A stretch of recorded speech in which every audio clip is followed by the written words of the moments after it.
Ce sont près de 400 dirigeants d'entreprises, responsables de production ou encore ingénieurs qui se sont réunis le 14 juin dernier au centre de congrès de Saint-Étienne pour participer au premier événement régional dédié au manufacturing.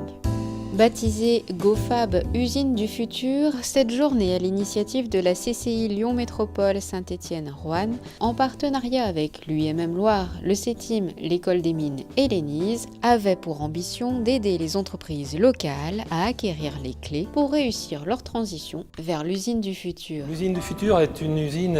assez complexe à définir puisqu'elle est très multiforme, mais elle est marquée avant tout par deux éléments. Un premier élément qui est celui de la numérisation et de la digitalisation. Donc, et là, on peut parler de numérisation de tous les processus à l'intérieur de l'entreprise, de connexion entre les machines, de connexion avec les clients, de connexion avec les partenaires. Et puis, par des problématiques de nouveaux procédés de fabrication, dont un procédé que tout le monde connaît bien aujourd'hui, qui reste encore émergent dans le domaine métallique, qui est celui de la fabrication additive. Le terme d'usine du futur pourrait écraser en se disant l'usine du futur c'est pas pour moi je suis au présent et puis là on parle de choses, voilà, on imagine que tout est connecté avec de la réalité virtuelle partout, des robots, tous azimuts. Dans les faits, l'usine du futur elle est pour toutes les entreprises, pour tout type d'entreprise, simplement elle est multiforme, elle ne prend pas la même forme dans une entreprise que dans une autre et pour attaquer ces sujets-là, c'est plutôt comment je peux faire avancer les choses avec des petits moyens qui peuvent être des petits moyens liés au système d'information, qui peuvent être des petits moyens liés à une machine de fabrication additive qu'on va acheter pour faire du prototypage par exemple. C'était là tout l'enjeu de cette journée, proposer des conférences et des tables rondes ancrées dans le concret pour que même de petites entreprises se sentent capables de réfléchir à l'évolution de leur process industriel.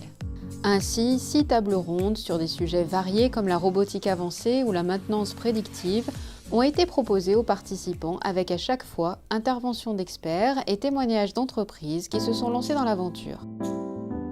Au-delà des méthodologies d'acquisition, les échanges ont également porté sur les verrous et enjeux, notamment sur des aspects de cybersécurité des systèmes industriels, mais aussi sur les risques de toxicité des poudres utilisées en fabrication additive, sans oublier les volets organisationnels et humains pour une intégration réussie de ces nouvelles technologies dans l'entreprise.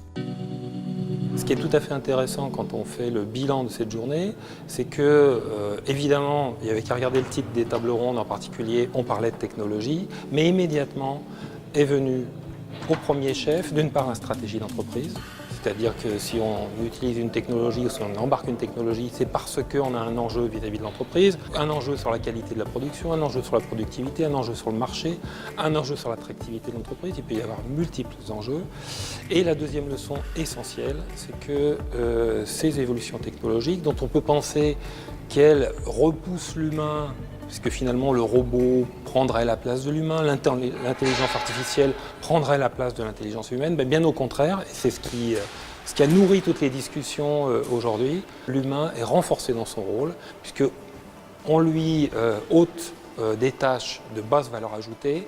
pour le faire remonter en compétences, permettre aux opérateurs de prendre directement un certain nombre de décisions, leur permettre de piloter le système de production donc sur des tâches de meilleure valeur ajoutée, donc augmentation des compétences des collaborateurs, pas de destruction d'emplois, on en a parlé concernant la robotisation, c'est pas du tout ce qui est observé, hein, on a une modification de la structure de l'emploi, certes, et donc des enjeux derrière en termes d'organisation, en termes de modèle de management. La journée GoFab s'est conclue par l'inauguration de la plateforme iTeam Factory, fruit d'une collaboration étroite entre l'UIMM Loire et l'École des Mines de Saint-Étienne. Équipées des dernières technologies dans les domaines du génie industriel, les entreprises participant à la journée GoFab ont été invitées à découvrir et parfois même tester par eux-mêmes certaines innovations. Fort du succès de cette première édition, les organisateurs prévoient déjà de reconduire l'événement.